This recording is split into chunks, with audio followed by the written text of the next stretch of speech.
Olivia Monroe, wearing a three-star uniform, was still humiliated and handcuffed by two white officers, treated like an imposter, simply because they couldn't fathom that power could come with black skin. Everything shifted with a single phone call straight to the Pentagon. When the law is used to strip away dignity, what did Olivia do that made the police department bow its head? Tell us where you're watching from, and stay tuned until the end to see how it all unfolds. A black SUV rolled slowly past a rusted sign that read, "Welcome to Maple Ridge." The dashboard clock ticked over to 6:42 p.m. as daylight faded, making way for an evening soaked in fog and silence. The town's main road stretched like a silver thread, narrow, rain-slicked, dotted with small puddles mirrored dim yellow street lamps. There were a few cars, even fewer pedestrians. A handful of restaurant doors had already shut early. Some corner stores had drawn their curtains, and only a flicker of light remained in the laundromat down the block. Behind the wheel sat a black woman gripping it with both hands, her brown leather gloves worn slightly at the fingertips. The stitching on her shoulders was sharp and precise, tailored with unmistakable formality, the kind of uniform that wouldn't exist in a place like this unless it meant something. Her collar was pressed, and silver buttons caught the glow from the headlights against the windshield. Medals gleamed on her left chest, like fragments of memory polished by time and blood.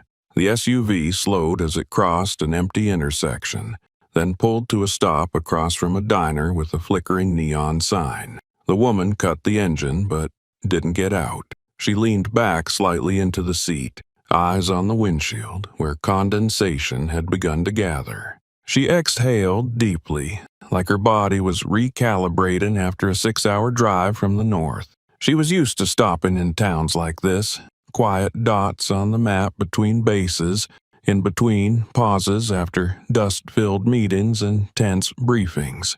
But Maple Ridge held her still longer than usual. Maybe it was the silence, or maybe that uncanny feeling of something all too familiar. She peeled off her gloves, one finger at a time, slowly, as if muscle memory had taken over. Her nails were trimmed short, the skin on her palms calloused. Not the kind of hands made for jewelry, but hands that had gripped the wheel through sandstorms, that had clenched harnesses inside helicopters rattling through pitch-black skies. Once the gloves were placed on the passenger seat, she reached into her coat and pulled out a small cloth to wipe the rim of a stainless steel cup resting in the console. An old habit she'd never broken, not even at the Pentagon. Her eyes flicked to the rearview mirror, watching two men cross into the lot. They walked toward a patrol car wearing local police uniforms, talking quietly. Nothing seemed off, but her gaze lingered a few moments longer. Leaning forward, she reached into the glove box and pulled out a well-worn paper map, its creases soft and frayed. Next to it, a smaller slip of paper printed with the time of a meeting. She read it again and nodded. Still plenty of time. No need to rush. When she sat upright, her gaze drifted to the other side of the road, toward Camille's diner, where an old country song echoed faintly through the windows. There was something in her eyes. Not hunger, not exactly fatigue, but a yearning to blend, just for a few quiet minutes, into the world of ordinary people. She hadn't come to be recognized, but she knew if anyone looked, it would be the silence, the posture, that would speak first. I don't have to say who I am, just know I've been to places you'd never dare imagine. Outside, the rain began to fall, light and sparse. She reached slowly for the door handle. The motion was calm, as if nothing of consequence lay ahead. But deep down, she always knew, the quieter the place, the more likely it was the first to meet the chaos no one wants to name. The glass door of Camille's diner swung open with a faint chime as soft as a breath on the first cold morning. Olivia stepped inside, her posture upright in a uniform pressed to near perfection, every seam sharp, every line deliberate. Each step she took carried weight and rhythm, the product of discipline and a deep awareness of presence.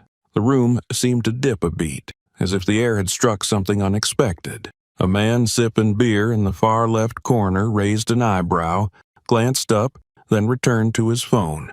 Near the register, a middle-aged woman paused mid-dip with a fry in hand, eyes narrowing just slightly. Toward the back booths, an elderly couple said nothing, but looked up in unison, then leaned slightly toward each other as if silently confirming what they'd both just seen.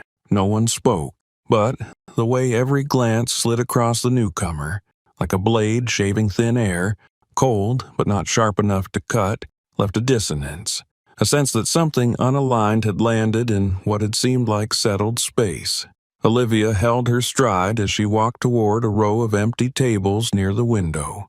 Her back remained straight, as if propped by ritual, and each step moved with the measured pace of music only she could hear. From her polished shoes to the steady calm in her gaze, every movement exuded the quiet composure of someone long used to occupying spaces where others were unsure where to look. In that room, filled with half-pauses and averted eyes, Camille, the waitress with softly curled hair framing her cheeks, was the only one who looked at Olivia longer than a passing moment. Her face was open, eyes steady, like someone who had seen all kinds of travelers pass through, even the ones who carried a stillness like the coming of a storm. When Olivia neared, Camille offered a small smile. It was warm without being showy, natural, like greeting someone familiar you haven't seen in years. "Sit wherever you feel comfortable," Camille said, her voice light as a turning page but clear, steady, carrying the kind of plain-spoken kindness rare in a town that liked its boundaries well drawn. Olivia removed her gloves and placed her hat on the table with a precise, almost ceremonial gesture. Her hands moved with practiced ease, every detail shaped by habit, nothing wasted. Her eyes swept across the room, the wall clock ticking in patient increments, the coffee machine murmuring slow drips, and beyond the kitchen door, neatly stacked spice trays in tidy rows. Everything here moved without rush or mess, as if the place existed to maintain a rhythm no one was meant to disturb. Camille returned with a glass of water. She didn't ask questions, didn't pry. She simply set the glass down with her right hand, then stepped back without a sound. Olivia nodded in return, a look of brief but sincere appreciation, something one reserves for those who quietly do the right thing without needing to be noticed. She ordered with the same simplicity she had walked in with, a hamburger, black coffee. Camille noted it down, nodded, and walked away, leaving just enough stillness behind for the woman at the window to continue observing the quiet choreography around her. Olivia didn't fix her gaze on any one face, but she felt it, the subtle shift in current, that instinctive hum she'd long recognized from border zones, where silence always came before motion. From her seat by the window, Olivia glanced out through the fogged glass, where streetlights cast long golden streaks across the wet pavement. The parking lot across the road came into focus, a white patrol car parked close to the curb, headlights off, but engine idling, its low hum so faint only someone paying close attention might notice. In the front seat sat two men, unmoving. The glow off the windshield revealed part of the driver's face. Wade Kessler, broad frame, squared jaw, cropped hair. The kind of face Olivia had seen before, often accompanied by eyes more suited to scrutiny than sight. The other was Darren Fisk. Two local police officers, maybe off duty, maybe waiting for someone, but Olivia didn't believe in convenient maybes. Their stillness, their eyes barely tilted toward the diner without shifting. Everything about it spoke not of coincidence, but of intention. Olivia glanced briefly, then lifted her water glass to her lips. Her posture didn't change, still composed and contained, but her gaze subtly narrowed. Outside, the wind shifted direction, brushing against the weathered porch railings, sweeping a few small leaves across the lot like a quiet warning. From where she sat, nothing seemed out of order, but her instincts, which had never failed her, whispered that this stop was about to become something else. No longer just a layover, but the beginning of something far less predictable than any map had ever marked. Wade Kessler's gaze pierced through the fogged glass, landing squarely on the side profile of Olivia as she lifted the freshly served cup of coffee. It was a look she knew too well. So well, in fact, that her body reacted before her mind even caught up, like an old bell ringing from deep inside, long covered in dust, but never truly silent. She had sat like this before, surrounded by stares no less scrutinizing, except back then everyone wore the same uniform. The military academy had been cloaked in the steel gray of discipline and unspoken rules. Olivia had been the only black cadet in her class, and the first woman ever accepted into the Strategic Command program, at least on paper. When the final research teams were announced, her name was missing. They told her she lacked field experience despite having the highest overall score in the cohort. No one spoke up. The looks she got then were the same as Kessler's now, part doubt, part wariness, all silently saying, "You must be in the wrong place." Olivia didn't turn away. She didn't return the stare. She simply set her cup down, the warmth of the ceramic pressed into her palm, while something less tangible swelled in her chest. It wasn't anger, not anymore. That had long since burned through. What lingered now was memory in the form of ash, always ready to rise at the slightest wind. Behind those medals on her chest were years of being underestimated, for being a woman, for being black, and for being both at once. She'd been called too sharp to be trusted, had seen male colleagues promoted on the strength of plans she'd written. She remembered, clearly, a white colonel once smirking at her during a briefing, asking, "Do you honestly think you can lead an all-male special ops unit?" She didn't answer him. But 3 years later, when that same man had to sign her promotion papers, he wasn't smiling anymore. Outside the diner, the patrol car still hadn't moved. The streetlight caught half the license plate, the rest swallowed by shadow. Olivia didn't need to look again to know those eyes were still locked on her, not out of curiosity, not even suspicion, but in that searching way the world had always watched people like her, waiting to catch something, question something, assess something, as if existing wasn't ever enough. Inside, the air stayed warm. Camille poured coffee at another table, her smile unchanged, steady in its kindness. In another corner, a man finished a phone call and glanced at Olivia like he was trying to match her face to something he'd seen before. Maybe the news, maybe a defense report, maybe nothing at all. Sometimes, attention started simply because you showed up at the wrong place at the wrong time, in a skin tone someone didn't expect. Olivia didn't blame the eyes that looked, but she remembered clearly what those looks could lead to. At Fort El Paso, a junior soldier once told her directly, "I've never worked under a black female officer, and honestly, I don't think I'll take orders well." Olivia removed him from the unit, not to prove anything, but to protect the discipline she had preserved through blood and silence, not the blood of wounds, but the blood drawn from biting her tongue when the system chose denial over listening. She took a sip of coffee. The bitterness spread across her mouth, followed by a long, controlled breath. Somewhere else, at another point in her life, she might have stood up, walked outside, and knocked on that patrol car's window to demand answers. But not today. She wasn't here to teach anyone a lesson, nor to clarify her presence.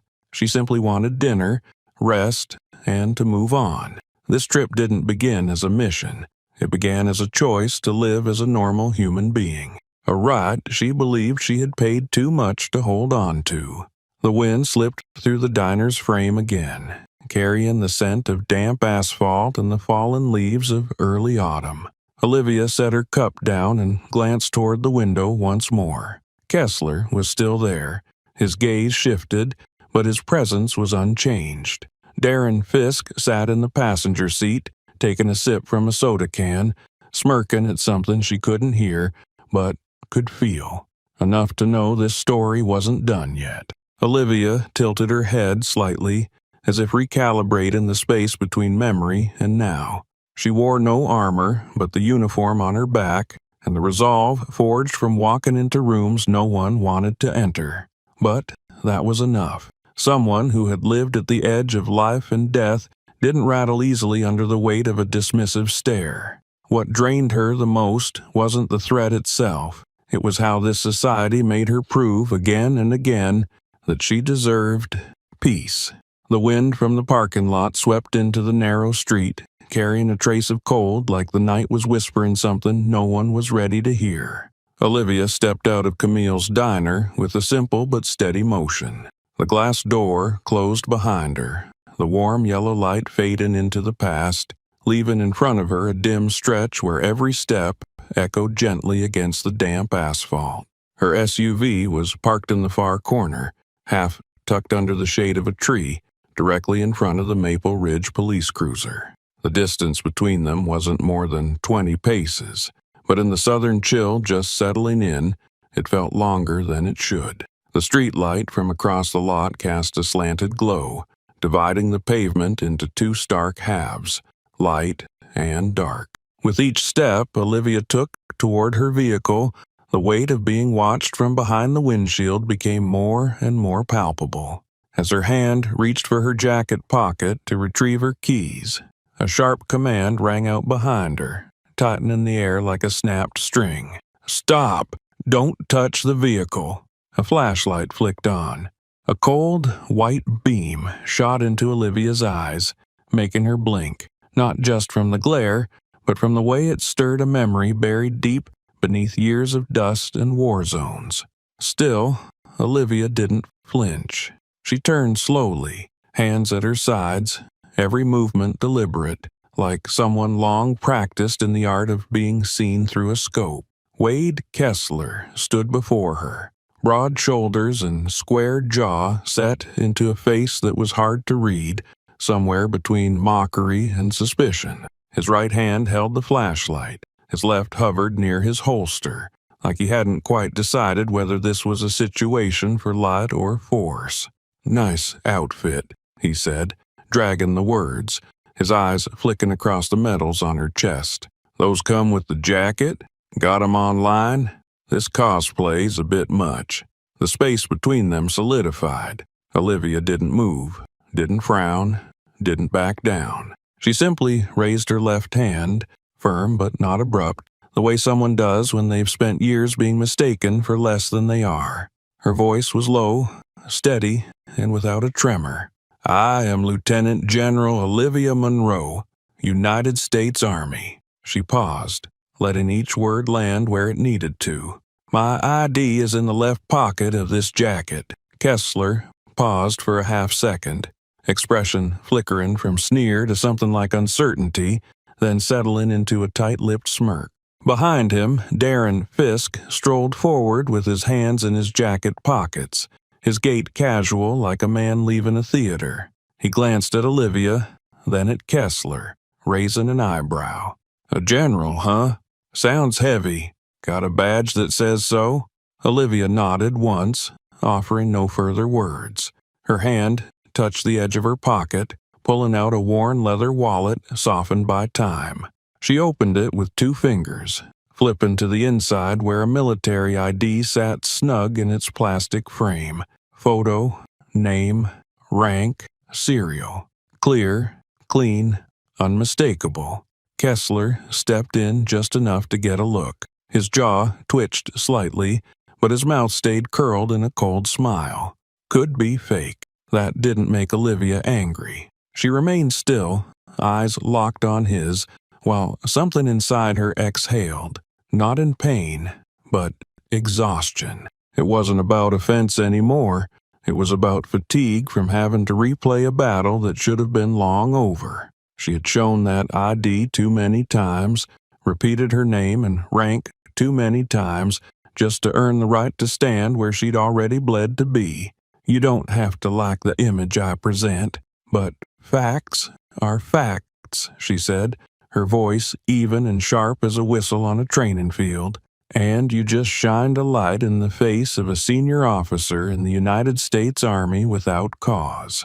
A pause stretched between them, broken only by the soft hum of the patrol car's engine beside them. Fisk turned away, scratching his chin like he was trying to hide discomfort. Kessler stayed put, face carved in ice, rigid, cold, hostile. From across the lot, the diner door swung open. Camille stepped halfway outside, her face taut with concern as she saw Olivia flanked by the two officers.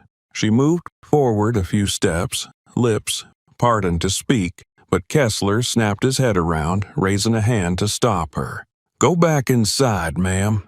This doesn't concern you." Camille froze, eyes darting toward Olivia with an unspoken message. "I'm watching. I won't stay silent if this crosses the line."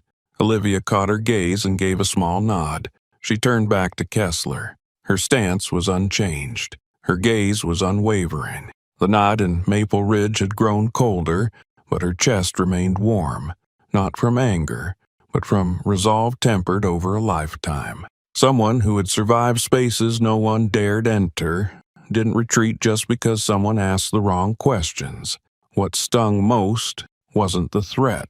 It was the fact that even when she chose the path of honor, effort, and sacrifice, there were still nights she could not live as a normal human being. The air in the parking lot thickened like mist, not from the drop in temperature, but from something invisible that cracked open in the silence between those who stood face to face. Olivia Monroe, still composed beside her SUV, held out her military ID card, open for clear view. The name hadn't changed. Olivia D. Monroe, rank Lieutenant General, branch United States Army. The text was crisp, the ID number precise, the signature of the Department of Defense stamped at the bottom in black. But Wade Kessler barely glanced at the details. His eyes slid past them with practiced indifference, settling back on Olivia with a look forged from disdain. A look as embedded as old grime on the barrel of a weapon left too long without care. Stale, hardened, ingrained. "Doesn't look like anyone I've ever met," he said, each word dripping slowly, his gaze fixed on the uniform. "Definitely fake." It didn't need elaboration. The reason lived in the shape of Olivia's body, her dark brown skin, the face of a woman past 50, and eyes shaped by experience, a world like his never made room for. Kessler didn't need legal grounds, just a feeling that didn't match his image of power. And, in his mind, power didn't wear natural curls, didn't speak with a soft southern cadence, and certainly didn't come dressed as a black woman with 3 stars on her shoulders. Darren Fisk stood nearby, arms crossed, leaning slightly to glance at the ID like it was a takeout menu. He chuckled, almost under his breath. "Probably printed that in someone's garage," he muttered. "Scammers are clever these days."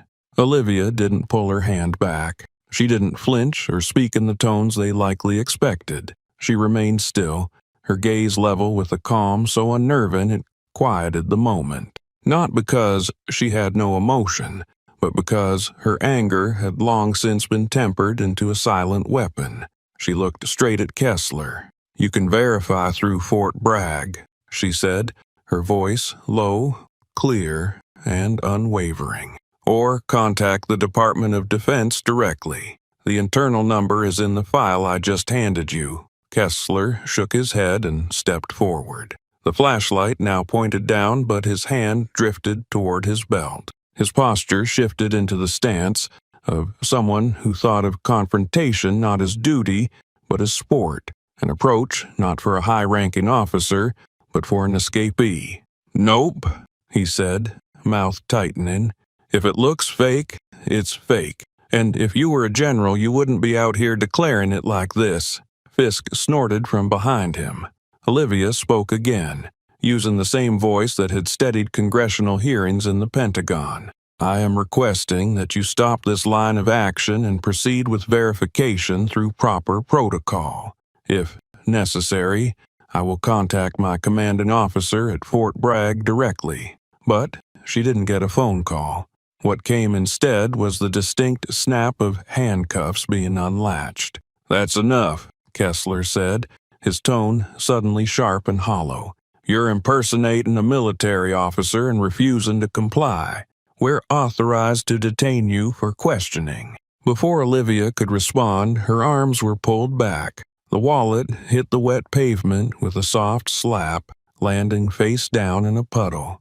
The click of metal cuffs echoed through the night, crisp like the gavel of a one-sided verdict. The woman, who had stood like a mountain, now found herself bent over the cold hood of her car. Her back met steel, her head turned to the side, eyes still open. Silence thickened until it seemed even the air around them stopped moving. On her shoulder, the three-star insignia still glinted beneath the yellow streetlight, but its shine meant nothing to men who only saw skin, and believed that a title became more legitimate when spoken by a white face with a colder tone. Olivia could have dropped them both in seconds. That was the part they didn't know. With elite combat training and field experience that earned her respect from the toughest soldiers, she could have reversed Kessler's grip before he even latched the cuffs. But tonight, she didn't rush. She had time. And if no one in Maple Ridge had ever taught these men that using the law to humiliate was not part of their duty, then maybe, just maybe, tonight was the night to start. Amid the wind hissing through tin rooftops and the cold clink of handcuffs echoing like a punctuation mark of steel, the door to Camille's diner swung open again. This time, not just one, but several at once. A wave of diners spilled out, some abandoning half-eaten meals, others still gripping their forks, all staring in quiet confusion at the scene unfolding in the lot. Eyes met eyes, then turned toward Olivia, pinned against the hood of her car like a still-life exhibit in an open-air gallery of injustice, motionless, exposed, and denied. Camille was the first to rush forward. Her apron was still stained with sauce, her hands still scented with the stove, but her eyes burned bright, lit by the kind of instinct only women possess when they witness something wrong being done to someone forced beneath the weight of so-called justice. She stepped between Olivia and Kessler, arms outstretched like wings, trying to hold back a storm. "Stop it, Wade. She didn't do anything." Camille's voice rang into the air with raw, unfiltered outrage. Not trained, not authorized, but simply human. But Kessler didn't back down. He shoved her arm aside, part frustration, part fear cloaked in authority. Darren Fisk stepped forward, gently but firmly pulling Camille away like someone clearing a minor disturbance from an orderly scene. They didn't need to coordinate. They were used to silence being enough to push back those without power. Camille broke free, her eyes now red, her voice cracking as she cried out, "She's a soldier. Can't you see that? A real soldier. She didn't do anything. You have no right to treat her like this." But her words seemed to dissolve in a vacuum built to filter out defiance. The two officers said nothing. They just moved, and it was that smoothness of action that frightened the most. It showed this wasn't their first time. Then, from behind the diner's kitchen, a young black boy, no more than 8, stepped forward, his tiny kitchen clothes stained, his rubber sandals squeaking softly on the tile as he crept toward the door. His round eyes locked on the scene before him. The woman in the sharply pressed uniform, held face down against her car, wrists cuffed tight behind her. He froze in the doorway, his small hand clutching the hem of his mother's apron. She, the cook, now frozen too in silent horror. The boy's voice broke the stillness, small, but sharp enough to pierce every adult ear in the lot. Soldiers get arrested too, Mom.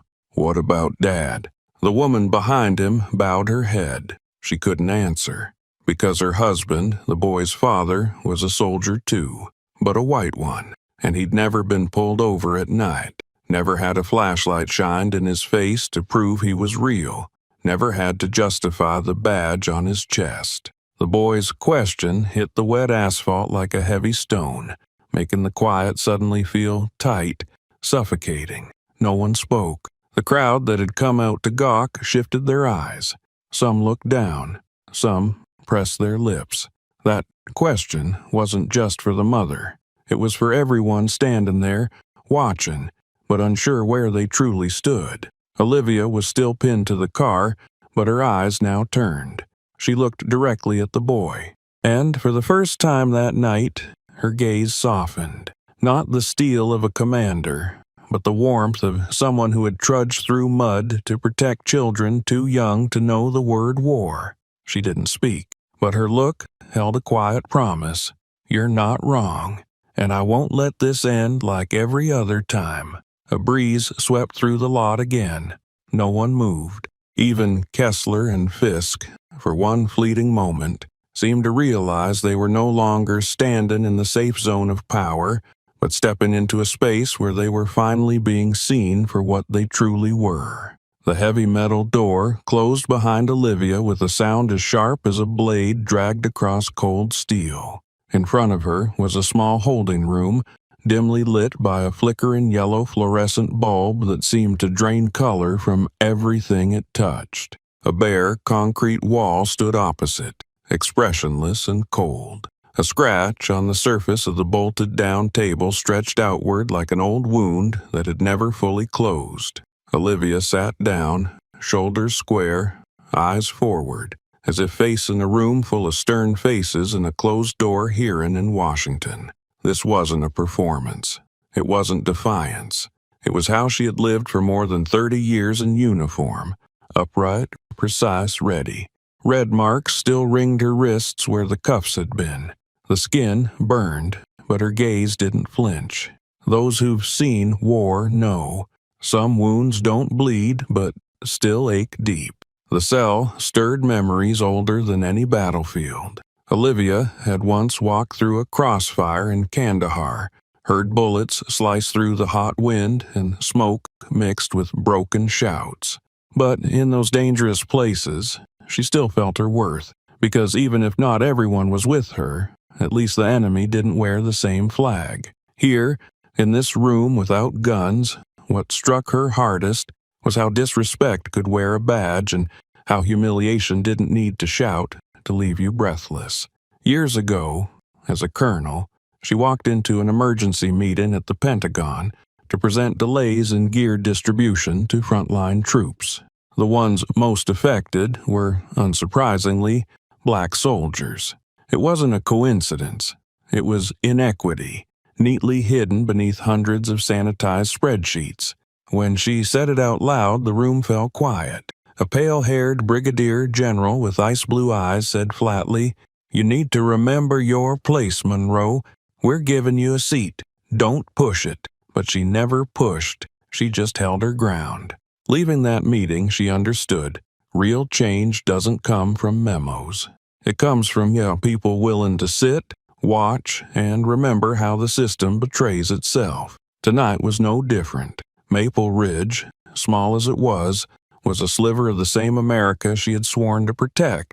She didn't pull out her phone when she was arrested, didn't flash her military privilege, didn't call anyone who could flip the script in 10 minutes. She wanted to see how far they'd go when they thought no one was watching. The best way to know a person is to let them believe they have power. What Kessler and Fisk did tonight was a test of integrity for men who wore badges. And they failed on the very first question. But what weighed on Olivia more was what came next. 11:04. In less than 2 hours, a strategic meeting at Fort Bragg would take place without her. One where her role wasn't symbolic. It was pivotal. Her absence could tilt a plan that shaped regional deployment structures, part of a long-fought reform to modernize interbranch military units. Without her input, things would shake, and people would ask why. If she let this slide as a personal insult, men like Kessler would walk on, wearing their badge like it hadn't just drawn blood from someone else's honor. But Olivia didn't let things go. She never had. Not in operations overseas, not in boardrooms full of veiled threats, and certainly not in a town like Maple Ridge. She wasn't sitting here waiting to be released. She was remembering, analyzing, and preparing. Old wounds had taught her justice doesn't come from mobs.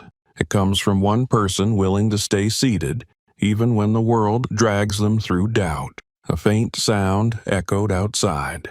The face was obscured, but the walk, the sound of boots on the floor, she knew it instantly. Olivia tilted her head slightly, eyes sharpening into a quiet, expectant glare. The game had begun. And this time, if anyone was rewriting the rules, it would be the woman sitting straight-backed in a cold room, with 3 stars on her shoulder and a heart that had never bowed. The steel door swung open with a push just firm enough to echo through the room, shifting the air like a warning. Olivia was no stranger to subtle shifts in pressure. She'd walked through hundreds of conference rooms holding cells, military outposts, where even the breeze could signal either an arrival of importance or a storm brewing just out of sight. The footsteps on the concrete floor came with the cadence of someone trained. Military once, perhaps still pretending not to be. She didn't move. Her eyes stayed on the peeling patch of wall ahead, but the focus shifted from a dark crack in the corner to the figure that stopped at the table. A cheap aftershave mixed with a familiar sweat filled the air. A small sound followed, the thud of a file folder landing on cold metal. The man leaned in, and under the flickering fluorescent light above, it hit her eye. A thin scar, trailing from below his right ear to the dip of his collarbone, nestled among uneven muscle lines. She knew it instantly. It was listed in the personal file of Wade Kessler, a former sergeant dismissed from the multiracial combat ethics program at Fort Missouri. Back then, Olivia never met him face to face, but she'd reviewed the disqualification criteria, helped write the ethics framework for reaction assessments in joint force simulations. She'd read every line of Kessler's report. Delayed response when a black soldier was in simulated danger, prioritizing the rescue of white soldiers, and 3 documented instances of overtly biased remarks. No violence, but a pattern deemed incompatible with any integrated unit. She hadn't removed his name out of emotion, but out of principle. No one forced her hand. She chose because no battlefield should be led by someone whose prejudice could decide who lived and who didn't. At the time, she wasn't a general, just a major, often called into closed-door meetings to present the case for why ethics weren't theory but armor. When early drafts of military equity policy began circulating, she was among the few who dared say what higher-ranking officers avoided. If we can't be fair with our soldiers, what exactly are we preparing to export to the field? Everything Olivia had done, from late nights writing policy briefs to defending a young black private, docked unfairly for being insufficiently reactive under pressure, had been for one purpose. No one should be left behind because they were born in the wrong color for the recruiter's expectations. And now, the man she once barred from entering the House of Honor stood before her, file in hand, badge on chest, eyes squinting with doubt. Kessler, it seemed, didn't recognize her. His eyes flicked from the name on the document to the nameplate inside the folder. Then he looked up, smirked. "Gotta say, you committed to this role," he said, voice low, lips curling into a taunt. Uniforms tight, mannerisms spot on, even mastered that whole silent confidence bit. He nodded, as if admiring a con artist's craft. "Seen your type before. Back when I was still enlisted, some chick tried sneaking into a briefing with fake stars too. Olivia didn't interrupt. She let him talk. Not because she lacked words, but because she knew every sentence he uttered was its confession. The scar under his collar was a thread, and now she was pulling it. He didn't need to remember her. She remembered him. Kessler kept reading, unaware that the woman across from him had helped reshape protections for minority troops, had stood before 25 generals and declared, "Honor can't wear a uniform if it doesn't have a spine." When he finally left the room, he said nothing else. The steel door closed behind him, leaving the space colder than before. But Olivia didn't move. Her eyes stayed on the gap where his scar had disappeared beneath the collar. Memory wasn't a burden to her. It was evidence. And Kessler had just reminded her that what she fought against had never disappeared. It had only changed form. Olivia remained seated. Her posture was perfectly upright, as if she weren't in a holding cell, but simply waiting her turn to speak before a high-ranking board. The door swung open once more, and light from the hallway spilled in, outlining the features of the man who stepped inside. Graying hair, a broad forehead, and the scrutinizing eyes of someone who had heard every excuse imaginable and no longer believed anything without proof. Chief of Police Luther Grimes had over 30 years in the force. He had negotiated with armed suspects, faced kidnappings, and barked commands at rookies in front of mayors. But when he received the call from Kessler, brief, vague, and an ending with a name he didn't recognize, Olivia Monroe, his seasoned instincts began to gnaw at his certainty. Grimes snapped his phone shut and shot out of his chair. And when he entered the holding room, the first look Olivia gave him chilled him to his core. She hadn't moved. The red marks from the cuffs were still visible on her wrists, but her posture remained perfectly composed. The overhead light cast a pale silver sheen over her features, sharp, calm, and unmoved, as if she had just left a war room, not a jail cell. Her spine straight, her gaze steady as a flagpole.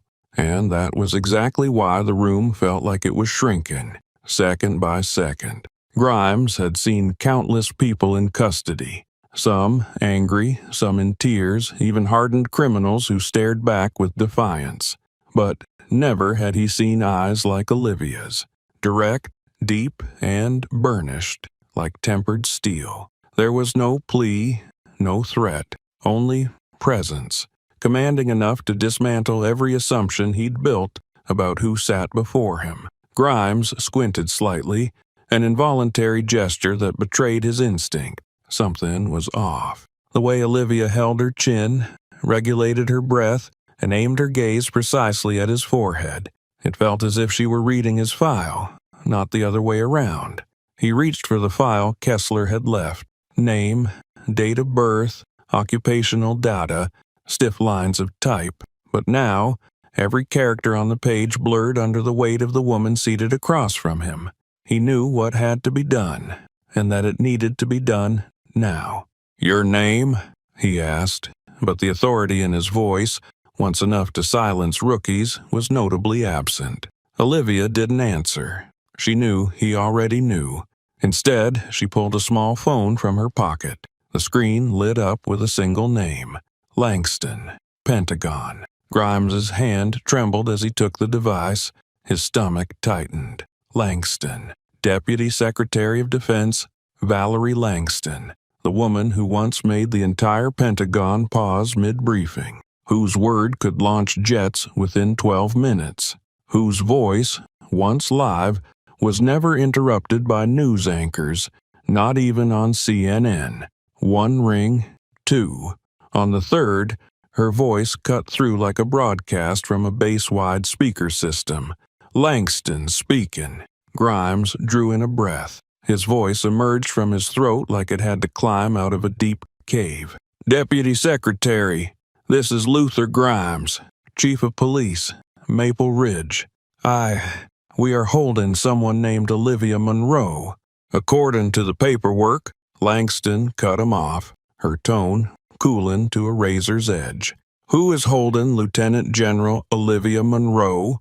Beads of sweat began to form along Grimes's forehead. His blood ran cold. Behind him, Kessler froze, his lips losing color. Fisk, still holding his coffee, felt his fingers curl tight around the paper cup, as if he were holding something on the verge of shattering. Grimes opened his mouth, searching for a way to phrase it, but Langston gave him none. "I repeat, who is detaining Lieutenant General Monroe?" Her voice struck the room like a starter's pistol. It wasn't loud, it wasn't angry, but it was unequivocal and non-negotiable. She didn't wait for a reply. The command followed, sharp and decisive, like a blade drawn from its sheath. "Release her immediately. If I don't receive confirmation in 3 minutes, Fort Bragg will mobilize. The governor's office is standing by. I want all internal surveillance and full transcripts sent to Central Command before midnight." No one in the room moved. What paralyzed them wasn't volume, but raw, institutional power. Not the kind wielded with guns or threats, but the kind embedded in a system built to execute justice, and just now awakened by a single name. Grimes went pale. He set the phone down as if it had shocked him with live current. His hand reached for the key on his belt, now slick with sweat. Each step he took felt twice as heavy as his body, as though the gravity in the room had shifted. When the key turned fully and the cuff snapped open, the sound rang out like the first crack of thunder before an entire order of things began to reset itself. Olivia stood, slowly, deliberately, but there was no mistaking it. She didn't rise like someone who had been freed. She rose like someone reclaiming a place that had always belonged to her. No struggle, no shouting, just the quiet certainty of someone stepping back into rightful command. Each footfall made the old tiles groan, not under her physical weight, but under the pressure of a symbol no longer willing to be forgotten. Behind Grimes, 2 men stood drained of breath. Wade Kessler swallowed hard, but his throat was sand-dry, his mind spinning in a quiet storm. The name Olivia Monroe was no longer just a vague signature on paperwork. It was a mountain, one he'd heard mentioned in training seminars, flashed across military news screens he'd once scrolled past with indifference. Lieutenant General. 3 silver stars that gleamed now before his very eyes, in flesh, in silence, in a gaze so piercing it made his palms sweat. Darren Fisk, still clutching his cold coffee, felt his fingers begin to spasm. The flimsy cup buckled in his hand like it was made of paper-thin regret. He didn't dare meet Olivia's eyes. His chest tightened, breaths shortened, as if the very room was shrinking. They had thought they were in control. The neon light overhead stood for their authority. Now, everything has reversed. The room, still 4 walls, but inside, it had become a courtroom without a bench, and they, the accusers of hours before, now stood judged by the sheer weight of truth. Kessler took half a step back. Sweat lined the back of his neck and slid down his spine, brushing the edge of his duty belt like a silent warning. He was no longer the one questioning. He was the one unmasked. Every smirk, every dismissive remark returned now like blades, cutting through the illusion of the career he once clung to. Fisk struggled to stay upright, but his knees betrayed him. His eyes darted like a child left alone on a training field. He had scoffed at Olivia's uniform, and now he understood that every uniform had commanded missions he wouldn't even be cleared to guard. Silence reigned, but every cell in their bodies screamed the same thing. We've made a catastrophic mistake. In one unintended moment, Kessler's eyes caught the glint of the silver star on Olivia's shoulder. His hand began to tremble, not from the cold, but from the realization that he had touched a symbol that was never his to question. And now, he would pay for it. The handcuffs fell away. Olivia stood. No sound echoed except the faint click of metal unlocking, but the entire room seemed to shift. not because of any sudden movement, but because a force had begun to rise quiet and unstoppable, like the surface of the sea swelling before the wave crashed. She adjusted her uniform with precise, practiced motions, so crisp they could make any trained soldier stop and watch in silent respect. Her fingers paused briefly at the silver star on her shoulder, not to flaunt it, but as if to anchor her will in place. Olivia turned to face Grimes, then shifted her gaze to Kessler and Fisk, the two men who had insulted, detained, and dismissed her very existence through the full weight of their inherited bias. She didn't raise her voice. She didn't need fury to command the space, because from this moment on, every eye in the room already belonged to her. "This," she said, her voice calm but sharp as a blade pressed to the chest, "wasn't a mistake, it was a choice." No one moved. Only Fisk's lips tightened slightly, and the vein at Kessler's temple throbbed in visible rhythm. "You chose not to see me," she continued, each word slicing clean through the sugar-coated structure of their arrogance. "Because in your mind, power comes with a different face, a different voice, a form you're used to respecting." Every sentence peeled back another layer of camouflage they had worn for years. No one interrupted, no one objected. There was nothing left to defend. Grimes lowered his gaze. The man who thought he understood power now found himself relearning its most basic lesson, the difference between appearance and truth. And Kessler, once the one asking questions, now stood stripped by the stare of a woman who saw through every fiber of his borrowed authority. Olivia stepped forward to the table. She picked up her cap, stitched with the emblem of a 3-star general. When she placed it on her head, the air in the room recalibrated. There were no longer any doubts, just silence, and the weight of what had been denied for too long now stood tall in its rightful form. She walked slowly toward the door, but before leaving, she stopped. Her eyes turned once more to the two men who had dared question her like a fraud. "Honor," she said, "is not granted to those who think they deserve it. It only resides where people understand what they serve." Her hand rested on the door handle, but her final words lingered like frost on a glass pane. "And if even now you still believe skin color measures loyalty, then I'm afraid you've stood on the wrong side of the line for far too long." The door opened. Light from the hallway spilled in, not the artificial glow of ceiling bulbs, but the illumination that comes when truth walks out through a heavy door. Grimes remained where he was. His breath felt thick as though he had just stepped out of a courtroom without realizing he'd been on trial. As for Kessler and Fisk, they still couldn't speak. Their legs were rooted to the floor.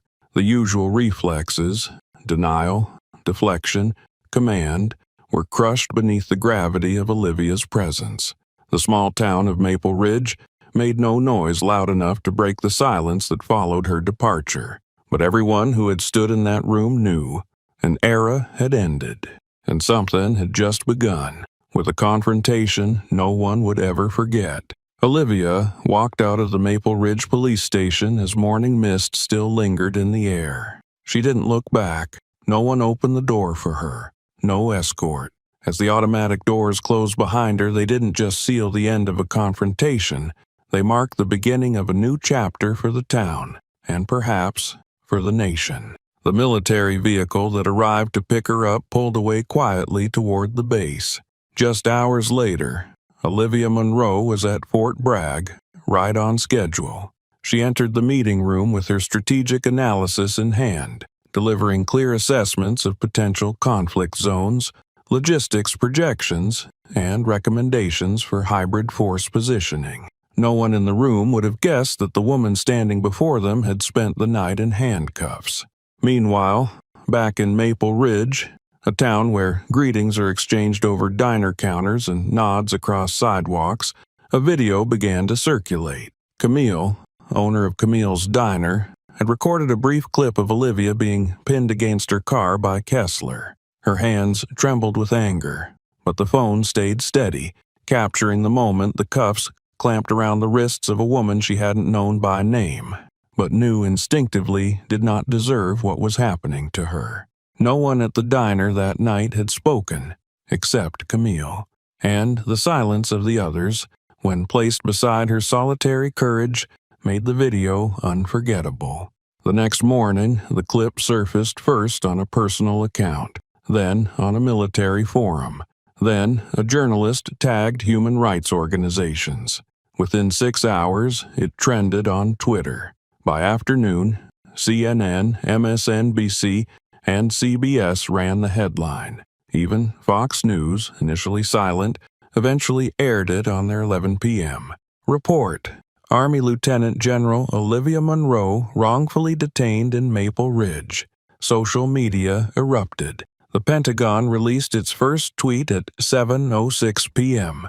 We confirm that Lieutenant General Olivia Munro attended the scheduled strategic briefing at Fort Bragg and is currently on active duty. The incident is under review, but by then, the fire had already ignited, and no one could steer the smoke. Protests began with veterans.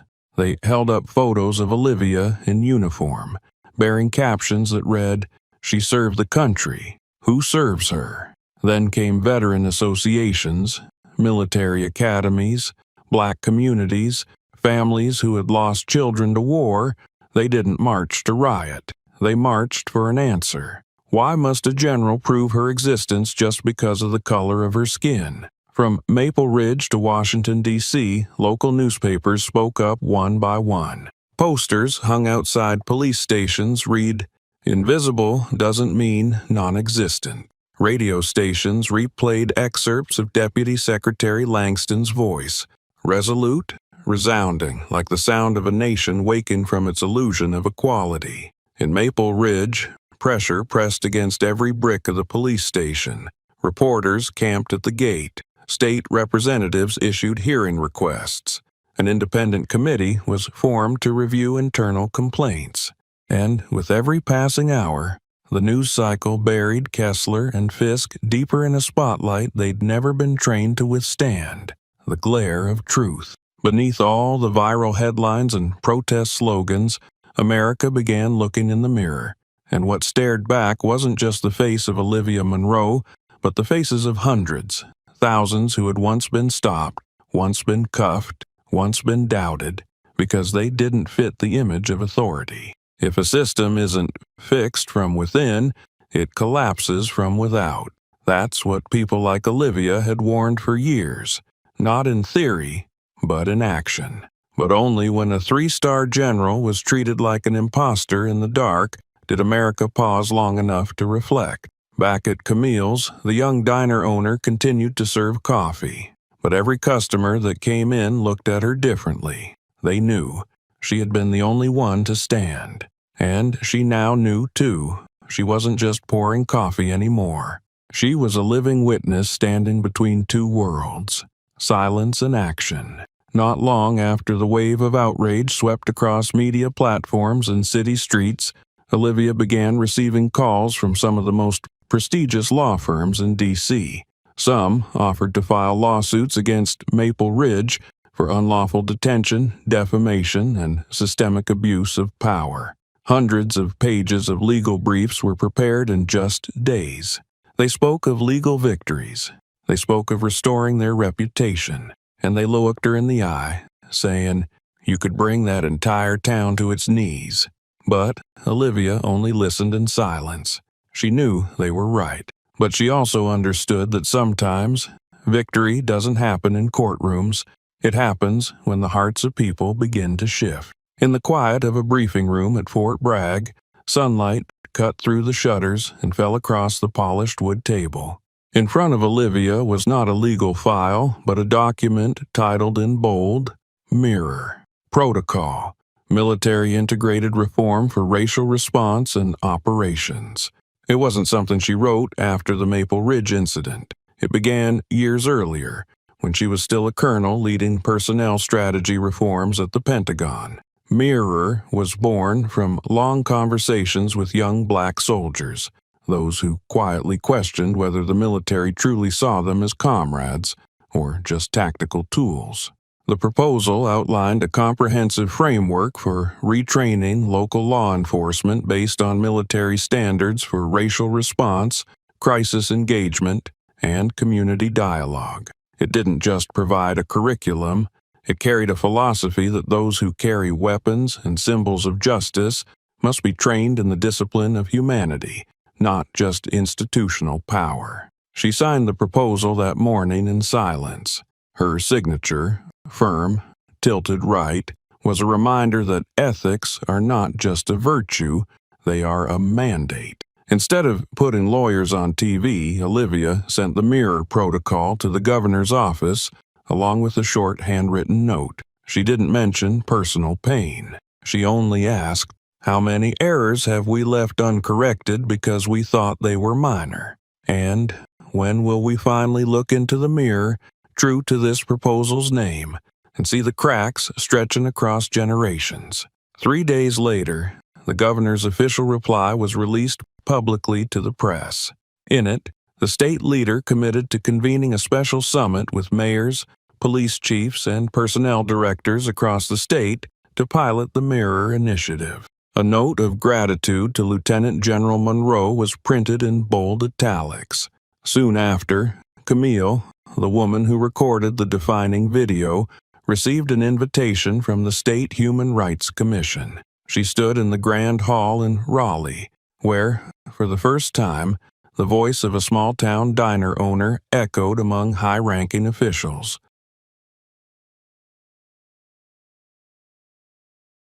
Her face glistened with sweat, but her voice stood steady, like solid ground after a storm. "Maybe I don't know the law," Camille said, "but I know right from wrong when I see it. That night I didn't see a uniform.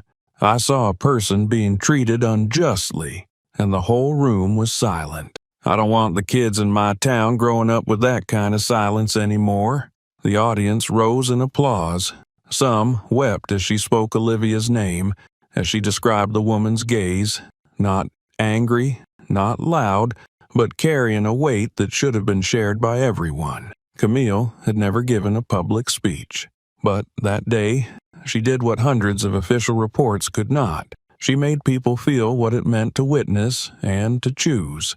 If silence happened one more time, there might be no Olivia strong enough to endure what came next. In Maple Ridge, the police department no longer looked the same. A mandatory reform program was enacted. Kessler and Fisk were suspended indefinitely. A new chief was brought in from Atlanta, a Latino veteran, former service member, and participant in FBI cultural exchange programs. For the first time in town history, a public statement from the police department was issued in 3 languages: English, Spanish, and Haitian Creole, acknowledging a diversity long ignored. But perhaps the greatest change wasn't in policy, but in the conversations now being held. Local schools launched forums on ethical policing. Churches hosted interfaith prayer nights for justice and unity. In an interview months later, when asked why she never filed a lawsuit, Olivia simply said, "Winning a case is one person's story. Changing the system, that belongs to a generation." The first morning of the Mirror Protocol training at the Maple Ridge Police Department began with an unusual silence. There were no casual greetings among officers, no banter about shifts. Everyone sat upright in the briefing room, eyes fixed on the bold words across the opening slide. Not all power comes with ethics, but all ethics must carry responsibility. Leading the session was Captain Marissa Calloway, a former Army officer who had rolled out Mirror in 3 Michigan counties. Her voice didn't need to be stern to command discipline. Her gaze alone could pause a room. Every example she gave was grounded in reality, from the death of Eric Garner to the hollow apologies that body cams could never capture in full. Wade Kessler sat in the 3rd row. His uniform no longer looked crisp. His shoulders sagged, not from the weight of gear, but from the stares no longer familiar. Some avoided him. Others looked straight at him, but without a smile. Sometimes, estrangement lives not in words, but in the space between two hands that used to shake before every shift. When Calloway displayed the photo of Olivia Monroe being held down on the hood of her car, the room felt like it lost all its breath. Kessler fought not to lower his head, but a knot swelled in his chest. He'd seen that photo on the news, but now, shown before his colleagues and superiors, it no longer felt like shame. It felt like being hunted by his past. Darren Fisk, seated beside him, rested his hand on his knee, eyes locked on the screen as if trying to swallow the image whole. But the longer he looked, the more he realized Olivia's gaze wasn't aimed at him, but at an entire system that let it happen, unquestioned. The training didn't ask anyone to confess, but by day's end, everyone in the room understood. What had once been procedure had become a veil for indifference and arrogance. In the days that followed, the police department became a space of quiet movement. Bulletin boards, once filled with patrol schedules, now displayed announcements for community dialogue forums. The door to Grimes's office, once always shut, was now open every Monday morning, a sign beside it reading, "Ready to listen." But the slowest change didn't come from Kessler or Fisk. It came from Luther Grimes himself. He had long been the immovable foundation of Maple Ridge. For over 2 decades, he'd ended most disputes with the words, "I'll handle it," and the town had trusted him. But Olivia Monroe was not someone to handle. She was a mirror he never expected to face, and when the reflection stared back, he saw every wrinkle of compromise etched deep. Grimes hadn't insulted Olivia. He hadn't ordered the cuffs, but he'd heard Kessler's vague report and hadn't verified it. He'd stepped into that holding room, seen the clarity in her eyes, and sensed something was wrong, yet still picked up the phone minutes too late. And for a lieutenant general, those minutes were a lifetime of honor.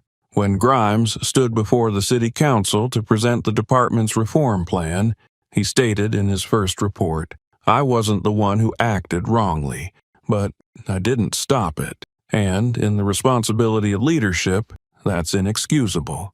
It was the first time Grimes cried in public. No one clapped, no one yelled. Only Camille, seated in the back row, bowed her head gently, accepting an apology that asked for no defense. In later Mirror E sessions, Kessler began to ask questions. At first, they were rigid, guarded. Then he asked about unconscious bias, about how threat is perceived when encountering a person of color, about labeling behavior as suspicious based solely on instinct dressed as training. Fisk, during a simulation drill, hesitated, then apologized to the group. He said, "I used to think I wasn't biased, but I've said too many things I thought were jokes and made too many decisions based on instincts that were just prejudice in uniform." Olivia never returned to Maple Ridge. She didn't need to. But in each audit session overseen by Mirror, her name was listed under case reference, not as a model, but as a reminder that a single error can ruin a life and erode the trust of an entire community. Under the police department sign, a new motto was painted, "A badge is given to guard dignity, not enforce bias." Camille once thought she'd spend her life behind the counter of her small-town diner in Maple Ridge. To her, social change always belonged to another world, the one with people in suits, behind big desks, making decisions that folks like her only heard about on the 7 o'clock news. That was before she stepped out of her diner and shouted, "She didn't do anything wrong." That sentence wasn't recorded with clear audio, but Camille's expression as she said it, eyes wet, voice trembling yet rising, was captured and replayed millions of times as a symbol. The lone woman in the frame, bare-handed, standing between 2 police officers, became living proof of something simple yet profound. Courage doesn't always need preparation, just the right moment. Since then, Camille was no longer the anonymous diner owner, but she didn't turn herself into a brand. She still opened Camille's Diner at 6 a.m. every day, wiping down each table with a worn cloth just like before. But now, people came not just for coffee or the cheese pies, they came to hear the story. The story of a fall night when a soldier was handcuffed for wearing the wrong skin with the wrong rank, and a waitress chose not to stay silent. One February afternoon, Camille received a letter from Virginia State University. She first thought it was advertising a course, but the subject line made her heart skip a beat. Guest, lecturer, invitation, civil courage and civic oversight of power. The letter was signed by Professor Alicia Knox, head of the Sociology Department and former chair of a community review board in Richmond. She wrote, "We believe that a sincere voice, born of decisive action, holds more educational power than dozens of theoretical lectures. Camille, if you're willing, we would be honored to have you speak in our special course for law, journalism, and social work students." It took Camille nearly a week to write a reply. She reread the first 3 lines over and over, then sat quietly by the kitchen window.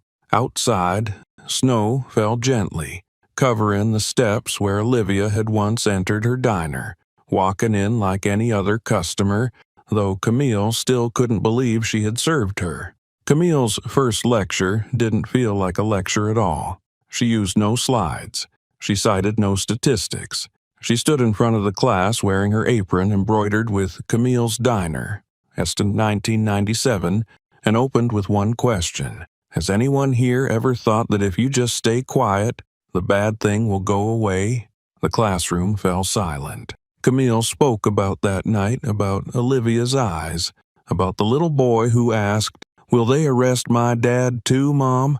About holding her phone still while her whole body shook. She didn't need embellishment. Every word she spoke was a cut of truth, rough but deep.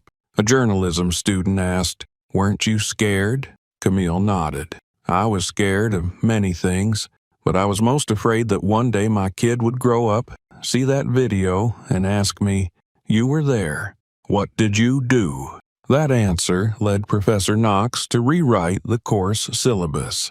For the first time in the school history, a diner owner was appointed as an honorary advisor for a civic engagement training program. Camille didn't change her life because she wanted to change the world. She did what her heart told her was right, and from then on, every step she took was seen by her community as a living lesson in moral citizenship. Back in Maple Ridge, her diner now included a small corner called the listening table, the table where Olivia once sat. Guests were invited to leave a note, an apology, a thank you, or something they once stayed silent about, but were now ready to say. Some left messages for their mothers. Some shared stories of jobs they were denied. A student listed the names of black friends they hadn't defended when jokes crossed the line. Camille didn't read them all, but she kept everyone in a wooden box, labeled "Things That Should Have Been Said Sooner." Spring mornings at Fort Bragg carried a different kind of stillness. Not a stillness from lack of movement, but the kind that signaled transformation. The tall, time-worn trees cast their shadows across the training grounds, once the stage for brutal drills, now bearing witness to a different kind of battle. The fight to reclaim the meaning of honor from the invisible lines drawn by prejudice. Lieutenant General Olivia Monroe stepped out of the strategy room after a tense meeting on the national expansion of the Mirror, or Protocol. The half-finished cup of black tea still sat on the table, but she didn't look back. In her career, Olivia had learned to leave before the applause, because she knew the true outcome wasn't in the ovation, but in the quiet changes that followed. On the walk back to headquarters, a young female lieutenant stood waiting beneath the shade of a tree. Her uniform was immaculate, white gloves folded in her left hand, hair neatly tied per regulation, though loose strands caught the morning sun, dancing slightly in the breeze. Her eyes, resolute yet searching, met Olivia's like they carried a question that had waited too long to be asked. Olivia stopped. No introduction was needed. She recognized that look. It was the look of someone committed to serve, but unsure if she would ever be seen as her full self, or merely as a silhouette measured by skin tone and gender. "Lieutenant General, I'm Brianna Reese, Logistics Support Brigade, 16th Division," she said, voice firm, breath tight with tension. "I followed the Maple Ridge case," Brianna continued, lifting her chin, "and the mirror protocol. With respect, ma'am, I want to speak not as an officer, but as a black woman in uniform. I'm afraid. Every step I take, I feel like I'm walking onto a stage, waiting to slip. One skeptical glance, one offhand comment. It's enough to make me question whether I belong here at all." Olivia didn't reply right away. She walked closer and placed a hand gently on Brianna's shoulder, not as a superior, but as someone who had stood in that exact place, breathing the chill of the strategy rooms where she once had to convince an all-male panel that racial bias shaped everything from helmet sizes to MRE distributions. "You're not walking alone," Olivia said, her gaze steady as a shield against the wind. "You're clearing a path. And sometimes those who clear the path hear the stones before others see the road." Brianna lowered her head, not from fear this time, but from the weight of a truth that didn't come sugar-coated, but real, like battlefield dust clinging to the sleeves of generations before her. "We're not here to be welcomed," Olivia continued, her voice deep and rhythmic like the cadence of a parade drum. "We're here so the ones who follow won't have to ask, 'Will they even see me?' We walk through doubt with our heads high so they'll have no choice but to adjust their vision. To learn to see people, not just templates they're used to accepting." Brianna said nothing more, but when she walked away her steps had changed. Deliberate, measured, purposeful, Olivia watched her disappear down the corridor, feeling a surge that was both new and familiar. It reminded her of the day Brigadier General Maynard, a white man, called her into his office for the first time. "I don't know how they'll see you, Monroe," he'd said, "but I want to see how you make them unable to look away."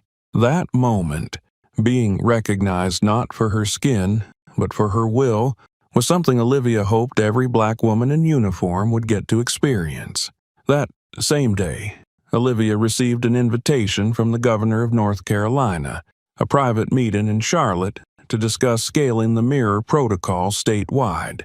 When she entered the room, the first person to rise was the governor himself, a white man, former Secretary of Homeland Security. "We need you," he said bluntly, not to correct the past, but to rewrite the present. During the 3-hour meeting, Olivia used no PowerPoint slides. Instead, she placed 3 documents on the table: the original Mirror report from Maple Ridge, a performance evaluation from Fort Bragg, and a list of 47 officers from other states who had voluntarily signed up to learn from her system. "I'm not proposing a reform through media headlines," Olivia said, her eyes locking with every person at the table. "I'm proposing a restructuring grounded in moral discipline." As the session closed, aides still debated timelines, budgets, and pushback from conservative departments. But the governor had only one question. If you could choose who teaches this program statewide, who would it be? Olivia smiled. "I know a woman who serves coffee and once taught an entire town what courage looks like." 1 month after Olivia Monroe's testimony at Fort Bragg, the town of Maple Ridge entered a spring unlike any it had known before. The magnolia trees bloomed along Main Street, but the townspeople no longer talked about the weather. They talked about the future, and about something never openly discussed here before. Who was worthy of wearing the police chief's badge after a generation built on familiarity and silence? In the City Hall auditorium, once home to low attendance votes and meetings focused on road repair budgets, Every seat on all 3 tiers was filled. Below the wooden podium stood Luther Grimes in a crisply pressed uniform, his tie neat, chest decorated with the pins he had proudly worn after every performance review. But today, his chest felt heavy not from medals, but from the kind of weight that truth places when it can no longer be ignored. Sunlight poured in through the upper windows, casting a line of light that split his face, one half still bearing the pride of the past, the other marked by a late-coming clarity. No one had asked him to resign. No verdict had been issued, but he knew it was time.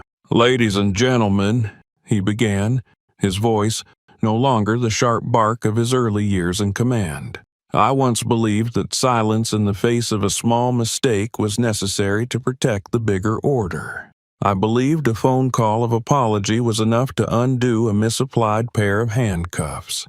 But the incident involving Lieutenant General Monroe taught me this. Sometimes, silence is the deepest crack a law enforcer can create in the heart of a community." The hall was silent. Camille, sitting in the second row, held her hands tightly together. Olivia was not present. She was in D.C. preparing for a special congressional hearing. But she had said it before. Admitting a mistake doesn't make you weak. It makes you the first to do what's right. Grimes took a breath. Sweat traced along his temple, but he didn't lower his gaze. He articulated each word clearly. "I hereby announce my resignation as Chief of Police of Maple Ridge, effective immediately. Not due to pressure, but because I cannot ask others to change if I am not willing to begin with action." When he removed the badge from his chest, there was no applause. But in that moment, something else moved through the room, a rare kind of reverence.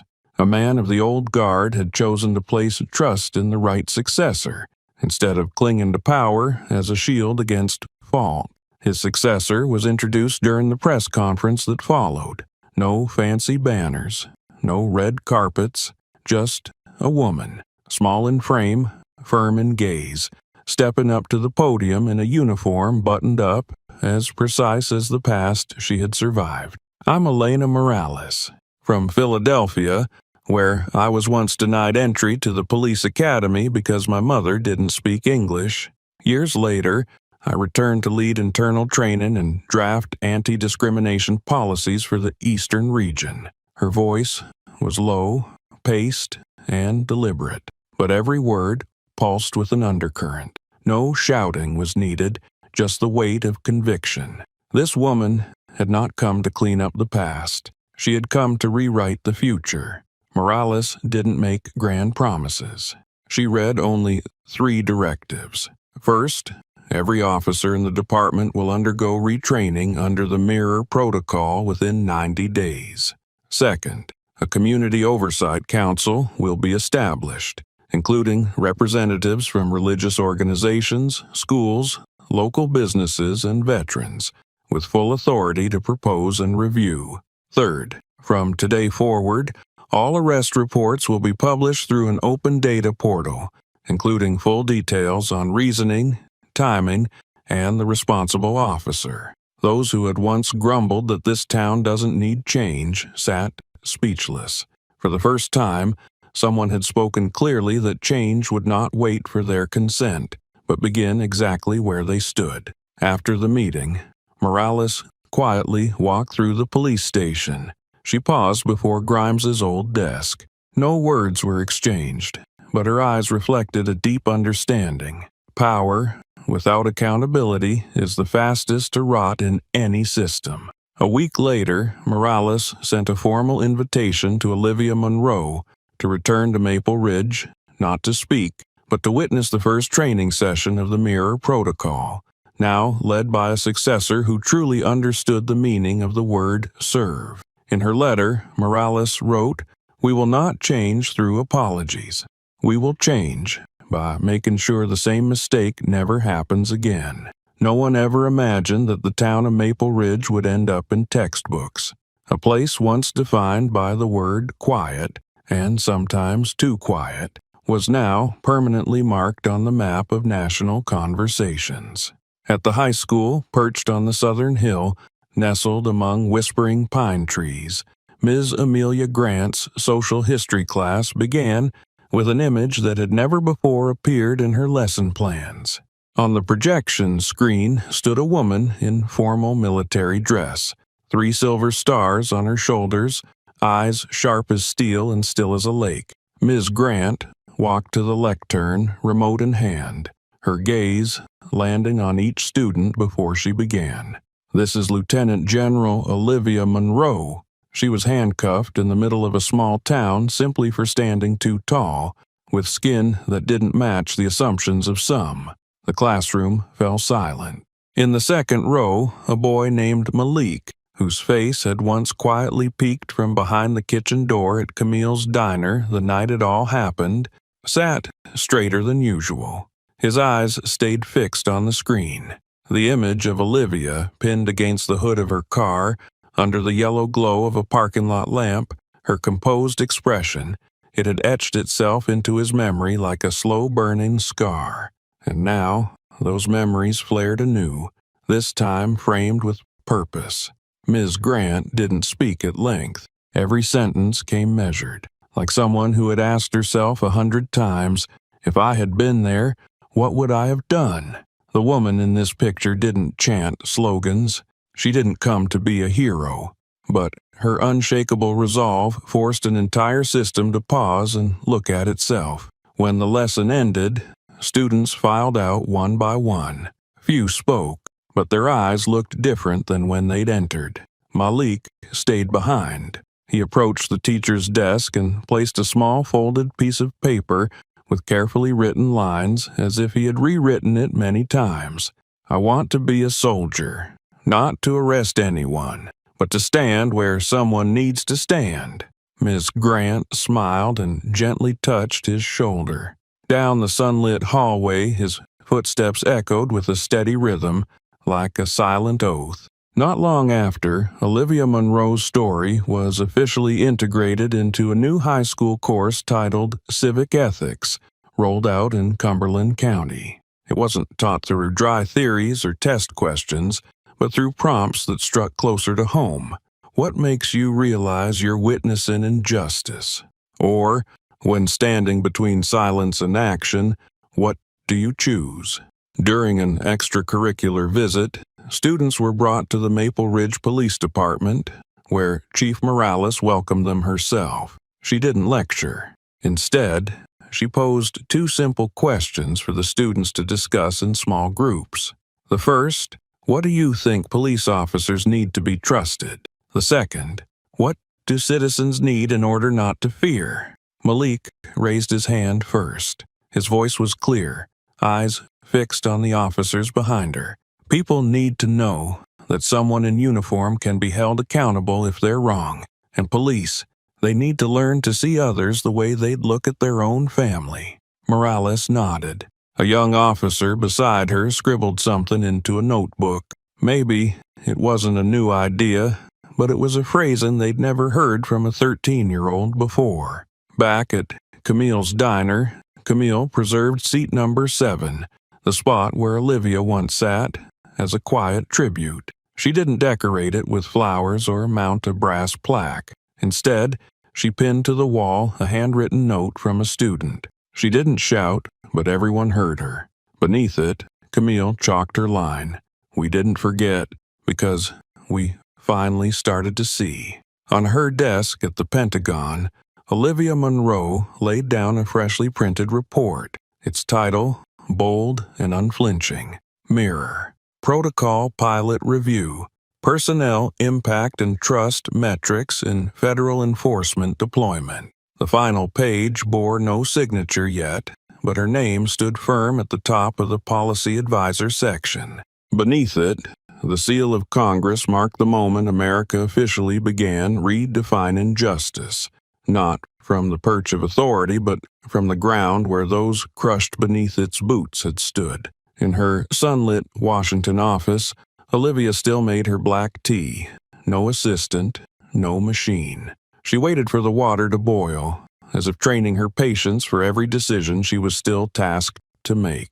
On the bookshelf behind her, beside stacks of classified documents and a row of military commendations, was a single sheet of notebook paper, childish handwriting, slanted, a little messy, but full of resolve. I want to be a soldier, so no one has to bow their head again. She never folded it. On the day Olivia addressed the Special Committee on Police Reform, the hearing chamber was packed to the walls. Some representatives stood in the hallway to catch every word through the loudspeakers. Cameras were mounted in all corners, microphones already live, but when Olivia walked in, no shutters clicked.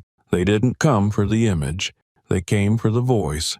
She walked straight to the podium, without a script. Her polished black shoes reflected the gleam of the marble floor. Every step is deliberate, steady.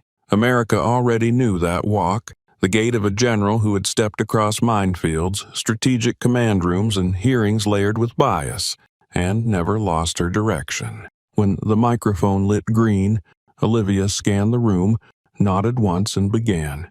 Ladies and gentlemen, I have no new story to tell. My story has been told 1,000 times. The only reason I'm standing here today is because it's no longer mine alone. She paused, but her gaze held.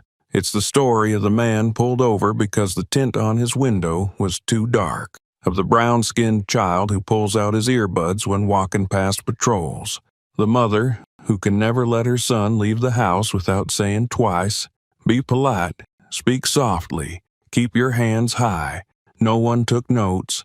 No one dared break the cadence.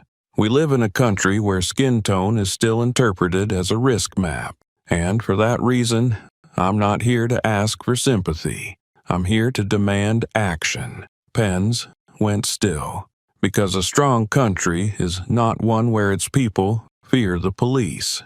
It's one where the police are humble enough to learn from those they once humiliated. Olivia didn't name Maple Ridge. She didn't mention Kessler, Fisk, or Grimes, because what needed changing was never about individuals. It was about how the entire system had been built and how it kept itself moving through habits and silence. We have laws, but laws don't protect trust. Only behavior does. Only humility does. Only systems of fair response do. These are the things that tell citizens they're not merely surviving law enforcement, but living under justice. The chamber held its breath. Then, from the audience behind, a single pair of hands clapped. Camille stood there quietly, hand over her heart, eyes glowing. Olivia's story didn't end in that room. It wasn't followed by slogans or campaigns. It was carried into every school hallway, every sheriff's office in the smallest of counties. Every mirror training carried one subtle image, sometimes no more than a symbol. 3 silver stars stitched into dark navy cloth, sewn into the corner of an instructor's sleeve. No name, no slogan, just a sign, for those who knew, to ask, "Has anyone ever spoken up for me?" In Maple Ridge, Malik had grown. The boy who once watched from the diner kitchen was now in 9th grade. During his Constitution Day speech, he said clearly, "I once saw someone treat a decorated officer like she didn't belong in uniform just because of her skin. Now, I don't want to be a soldier out of admiration. I want to be a soldier to be worthy." From the front row, Camille nodded. Morales, now regional director for the Eastern Division, leaned in to jot a note in her book, and Olivia, she never returned to Maple Ridge. She didn't need to. Her presence now lived in the eyes of a mother who, for the first time, didn't tell her child to just obey the police, but said instead, "Speak clearly. You have the right." Her legacy walked in the posture of Brianna, now a captain, leading internal ethics training across 3 eastern states. The story of Lieutenant General Olivia Monroe is not just about a wrongful arrest. It is a living declaration of dignity, resilience, and uncompromising ethics in the face of prejudice. She did not retaliate. She rewrote the system. She didn't need to shout, yet the entire nation had to listen. From classrooms to police departments, from small diner tables to Congress, a quiet flame spread, lit by the presence of a woman who walked straight through the storm. And what about you? When you come face to face with injustice, will you stay silent or will you step forward and make the world stop and see itself? If this story moved you, like, share, and subscribe so we can carry these journeys forward and remind each other that justice doesn't have to remain a dream. It can be real.